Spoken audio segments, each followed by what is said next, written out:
welcome to Read the Damn Book, where all the classics you wish you'd read are serialized, chapter by chapter, by me, Jen Smith, a professional audiobook narrator.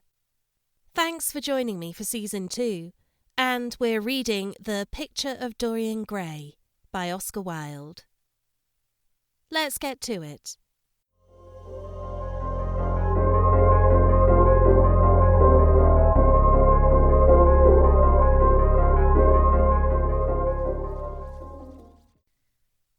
Chapter 14. At 9 o'clock the next morning, his servant came in with a cup of chocolate on a tray and opened the shutters. Dorian was sleeping quite peacefully, lying on his right side, with one hand underneath his cheek. He looked like a boy who had been tired out with play or study. The man had to touch him twice on the shoulder before he woke, and as he opened his eyes, a faint smile passed across his lips, as though he had been lost in some delightful dream. Yet he had not dreamed at all. His night had been untroubled by any images of pleasure or pain. But youth smiles without any reason. It is one of its chiefest charms. He turned around and, leaning upon his elbow, began to sip his chocolate. The mellow November sun came streaming into the room. The sky was bright, and there was a genial warmth in the air. It was almost like a morning in May. Gradually, the events of the preceding night crept with silent, blood-stained feet into his brain and reconstructed themselves there with terrible distinctness. He winced at the memory of all that he had suffered, and for a moment the same curious feeling of loathing for Basil Hallward that had made him kill him as he sat in the chair came back to him, and he grew cold with passion. The dead man was still sitting there too, and in the sunlight now. How horrible that was! Such hideous things were for the darkness, not for the day. He felt that if he brooded on what he had gone through, he would sicken or grow mad. There were sins whose fascination was more in the memory than in the doing of them, strange triumphs that gratified the pride more than the passions, and gave to the intellect a quickened sense of joy, greater than any joy they brought, or could ever bring, to the senses. But this was not one of them.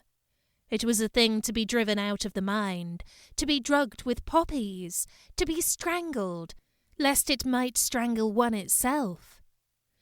When the half-hour struck, he passed his hand across his forehead, and then got up hastily and dressed himself with even more than his usual care, giving a good deal of attention to the choice of his necktie and scarf-pin, and changing his rings more than once. He spent a long time also over breakfast, tasting the various dishes, talking to his valet about some new liveries that he was thinking of getting made for the servants at Selby, and going through his correspondence. At some of the letters he smiled. 3 of them bored him. One he read several times over, and then tore up with a slight look of annoyance in his face. "That awful thing! A woman's memory!" as Lord Henry had once said. After he had drunk his cup of black coffee, he wiped his lips slowly with a napkin, motioned to his servant to wait, and, going over to the table, sat down and wrote 2 letters. One he put in his pocket, the other he handed to the valet. "Take this round to 152 Hertford Street, Francis, and if Mr. Campbell is out of town, get his address." As soon as he was alone, he lit a cigarette and began sketching upon a piece of paper, drawing first flowers and bits of architecture, and then suddenly human faces. Suddenly he remarked that every face he drew seemed to have a fantastic likeness to Basil Hallward. He frowned and, getting up, went over to the bookcase and took out a volume at hazard. He was determined that he would not think about what had happened until it became absolutely necessary that he should do so. When he had stretched himself on the sofa, he looked at the title page of the book. It was Gautier's Amour de Camées, Charpentier's Japanese paper edition, with a Jacquemart etching. The binding was of citron green leather, with a design of gilt trellis work and dotted pomegranates. It had been given to him by Adrian Singleton. As he turned over the pages, his eye fell on the poem about the hand of Laquenere, the cold, yellow hand, du supplice encore mal levé, with its downy red hairs and its doigts de faune. He glanced at his own white tape of fingers, shuddering slightly in spite of himself, and passed on, till he came to those lovely stanzas upon Venice. Sur une gamme chromatique, le ciel de perles ruisselant, le Venus électrique, sort de l'eau son corps rose et blanc. Les dômes sur l'azur des ondes, suivant la fraise au pur contour, s'enflant comme des gorges rondes, que souffle un soupir d'amour.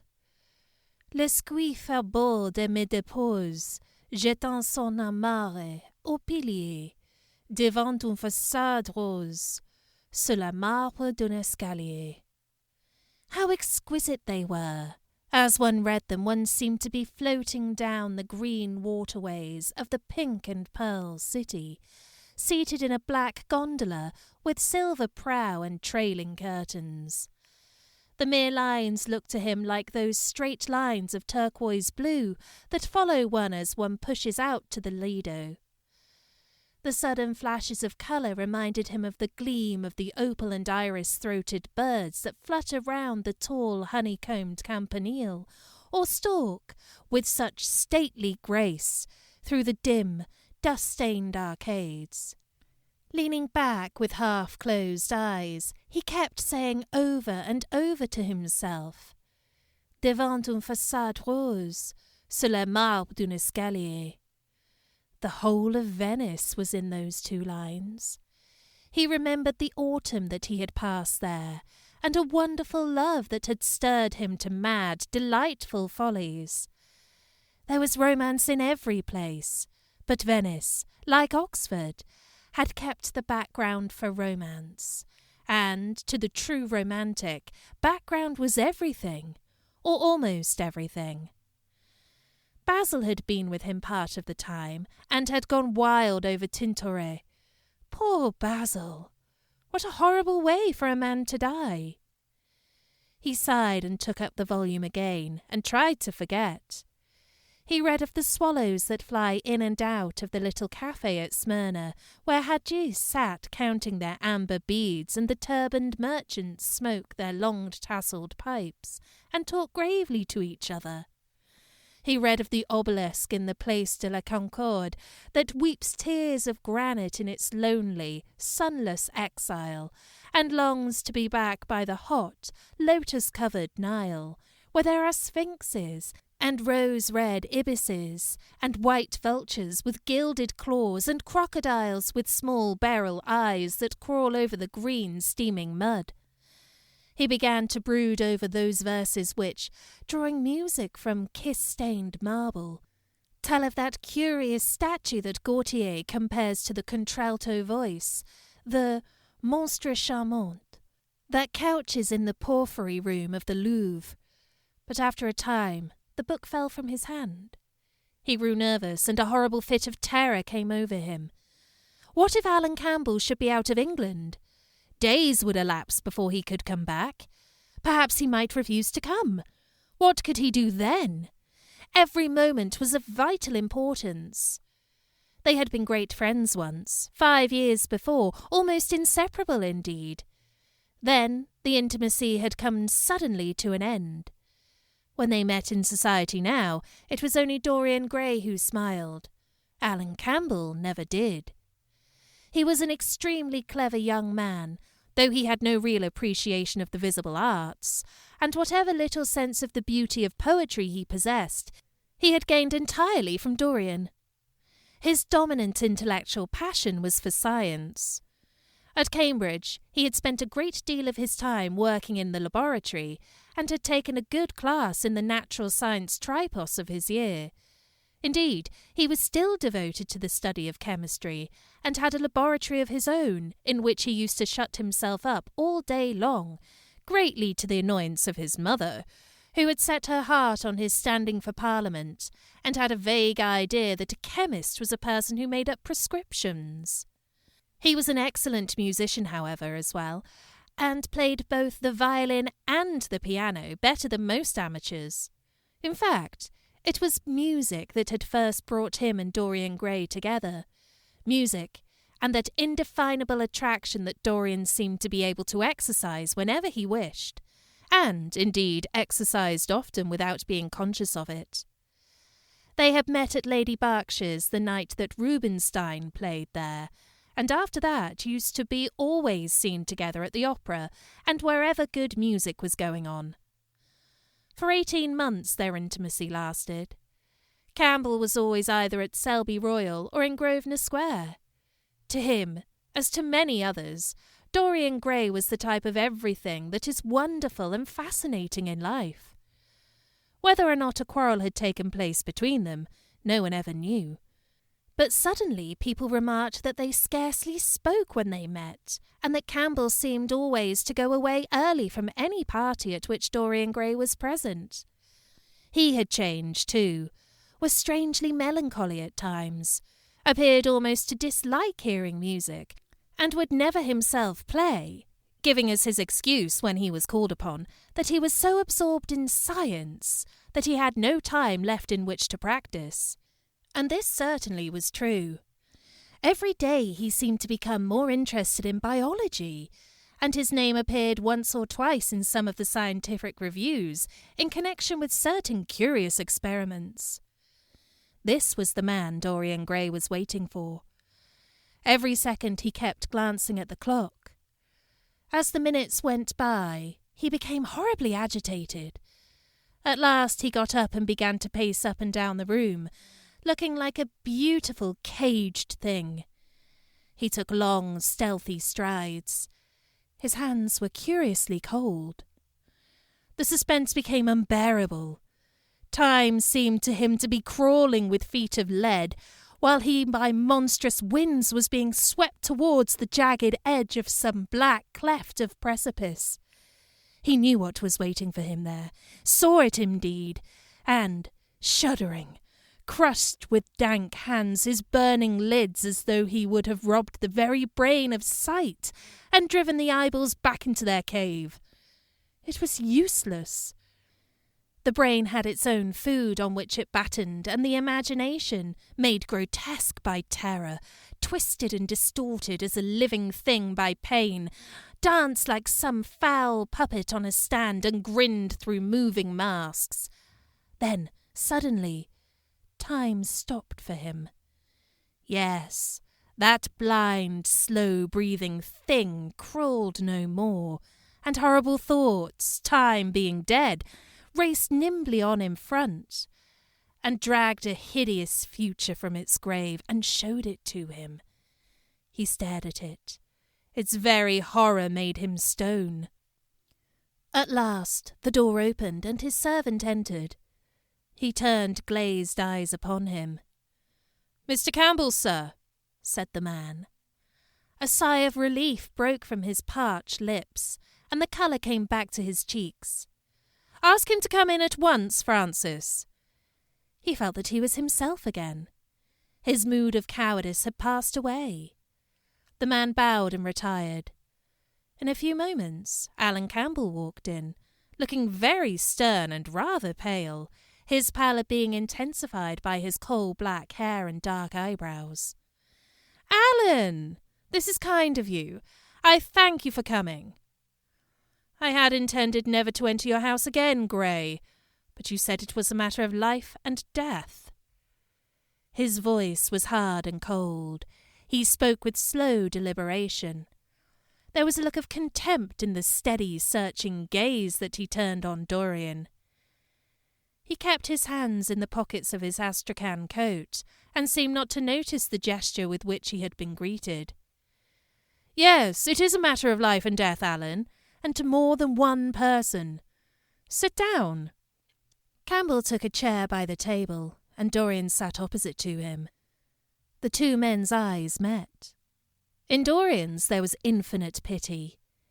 He knew that what he was going to do was dreadful. After a strained moment of silence, he leaned across and said, very quietly, but watching the effect of each word upon the face of him he had sent for, "Alan, in a locked room at the top of this house, a room to which nobody but myself has access, a dead man is seated at a table. He has been dead 10 hours now. Don't stir, and don't look at me like that. Who the man is, why he died, how he died, are matters that do not concern you. What you have to do is this. Stop, Gray. I don't want to know anything further. Whether what you have told me is true or not true doesn't concern me. I entirely decline to be mixed up in your life. Keep your horrible secrets to yourself. They don't interest me anymore. Alan, they will have to interest you.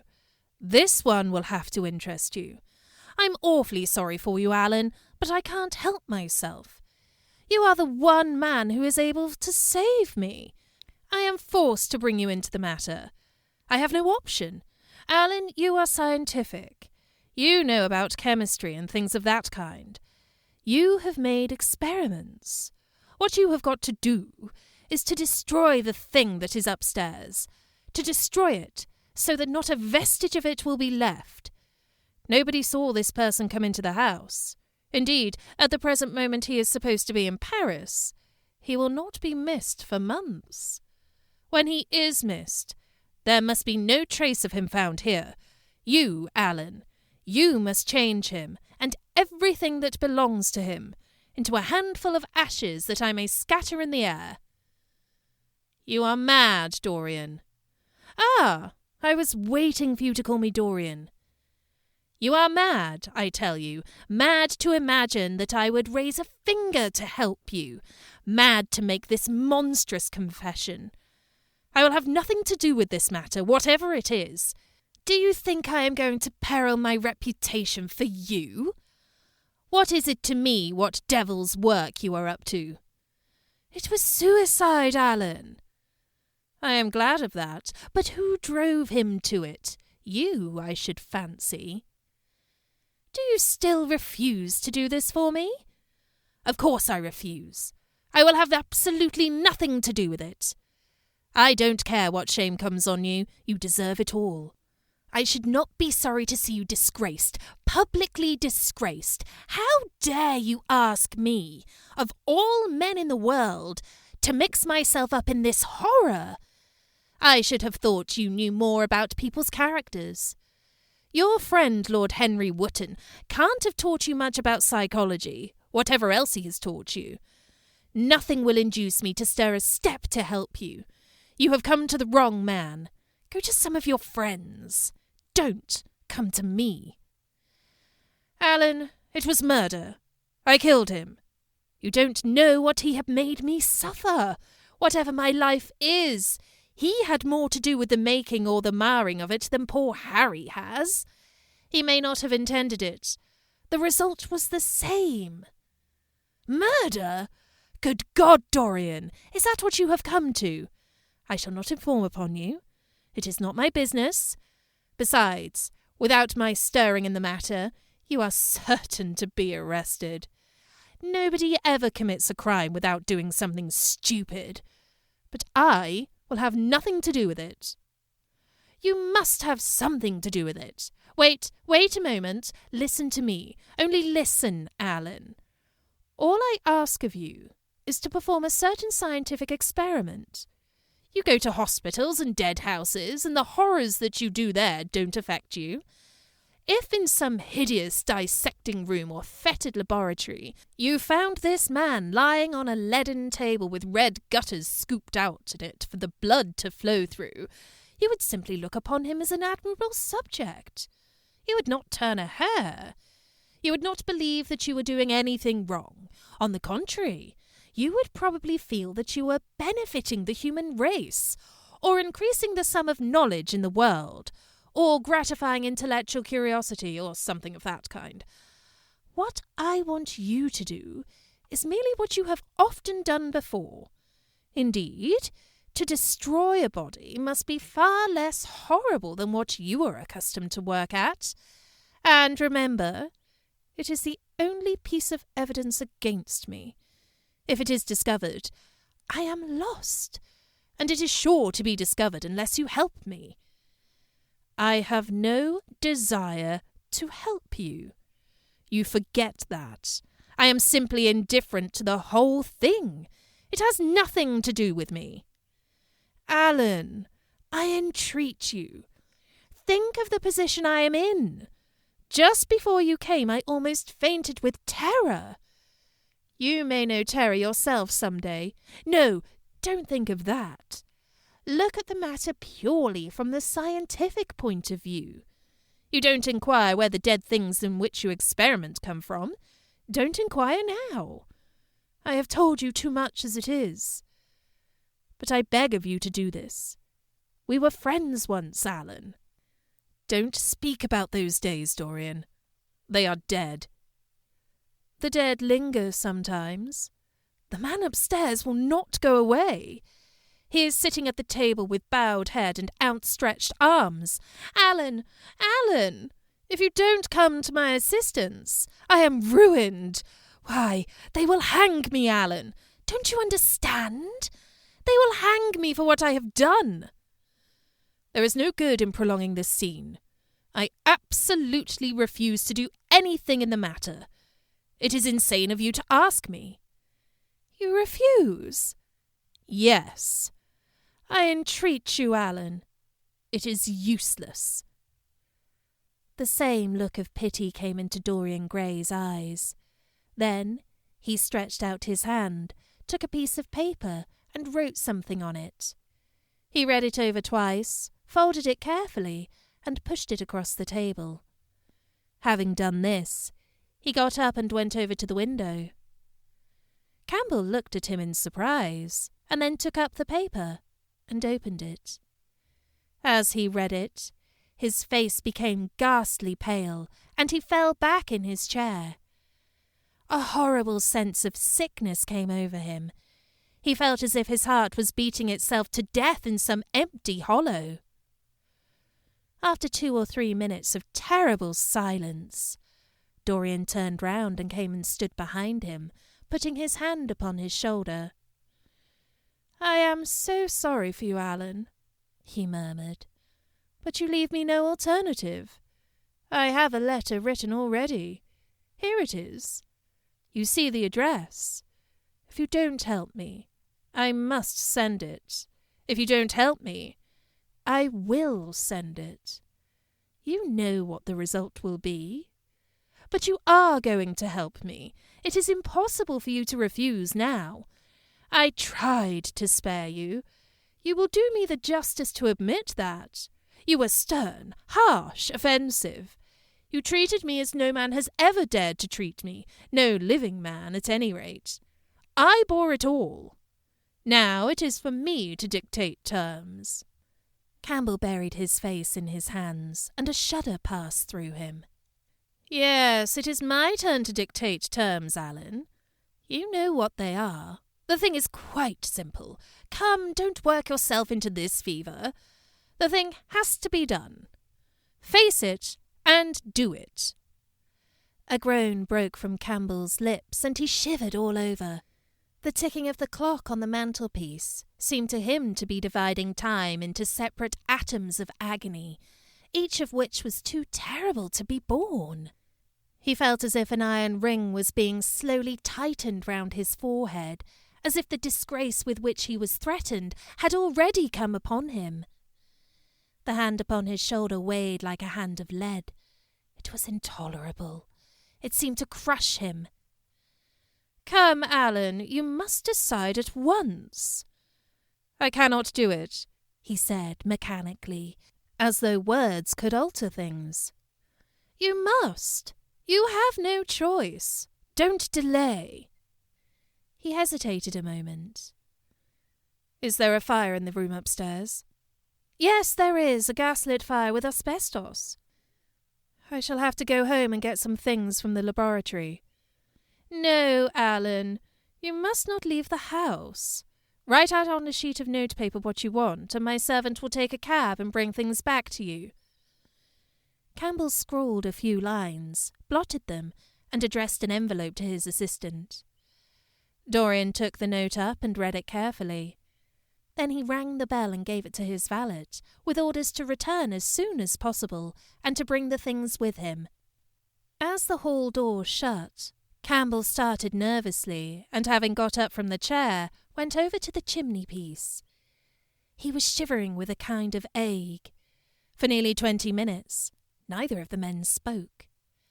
A fly buzzed noisily about the room, and the ticking of a clock was like the beat of a hammer.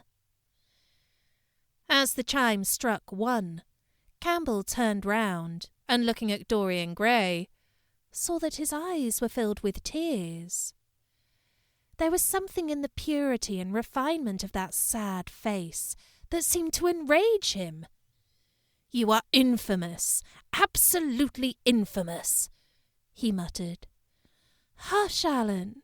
You have saved my life," said Dorian. "Your life? Good heavens, what a life that is! You have gone from corruption to corruption, and now you have culminated in crime. In doing what I am going to do, what you force me to do. It is not of your life that I am thinking." "Ah, Alan," murmured Dorian with a sigh. "I wish you had 1,000th part of the pity for me that I have for you." He turned away as he spoke, and stood looking out at the garden. Campbell made no answer. After about 10 minutes, a knock came to the door, and the servant entered, carrying a large mahogany chest of chemicals, with a long coil of steel and platinum wire, and 2 rather curiously shaped iron clamps. "Shall I leave the things here, sir?" he asked Campbell. "Yes," said Dorian, "and I am afraid, Francis, that I have another errand for you. What is the name of the man at Richmond who supplies Selby with orchids?" "Harden, sir." "Yes, Harden. You must go down to Richmond at once, see Harden personally, and tell him to send twice as many orchids as I ordered, and to have as few white ones as possible. In fact, I don't want any white ones. It is a lovely day, Francis, and Richmond is a very pretty place. Otherwise I wouldn't bother you about it." "No trouble, sir. At what time shall I be back?" Dorian looked at Campbell. "How long will your experiment take, Alan?" he said in a calm, indifferent voice. The presence of a third person in the room seemed to give him extraordinary courage. Campbell frowned and bit his lip. "It will take about 5 hours," he answered. "It will be time enough then if you are back at 7:30, Francis.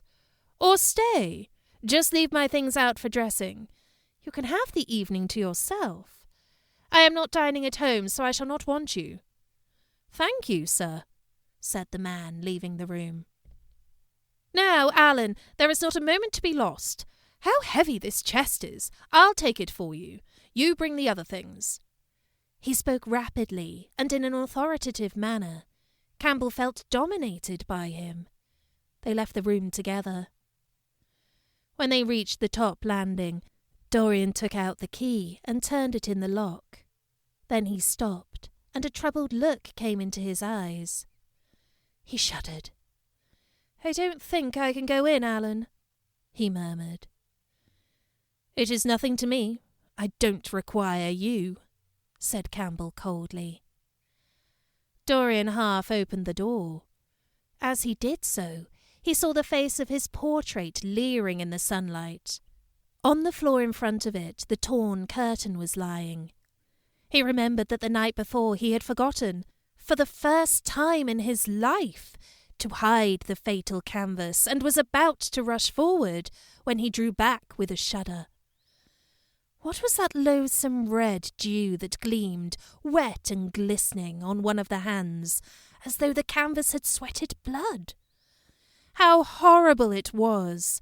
More horrible it seemed to him for the moment than the silent thing that he knew was stretched across the table, The thing whose grotesque, misshapen shadow on the spotted carpet showed him that it had not stirred, but was still there, as he had left it.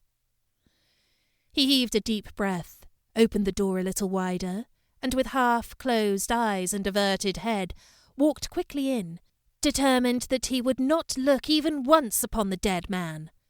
Then, stooping down and taking up the gold and purple hanging, he flung it right over the picture. There he stopped, feeling afraid to turn round, and his eyes fixed themselves on the intricacies of the pattern before him. He heard Campbell bringing in the heavy chest and the irons and the other things that he had required for his dreadful work. He began to wonder if he and Basil Hallward had ever met, and if so, what they had thought of each other. "Leave me now," said a stern voice behind him. He turned and hurried out, just conscious that the dead man had been thrust back onto the chair and that Campbell was gazing into a glistening yellow face. As he was going downstairs, he heard the key being turned in the lock. It was long after 7 when Campbell came back into the library. He was pale, but absolutely calm. "I have done what you asked me to do," he muttered. "And now, goodbye. Let us never see each other again." "You have saved me from ruin, Alan." "I cannot forget that," said Dorian simply. As soon as Campbell had left, he went upstairs. There was a horrible smell of nitric acid in the room, but the thing that had been sitting at the table was gone.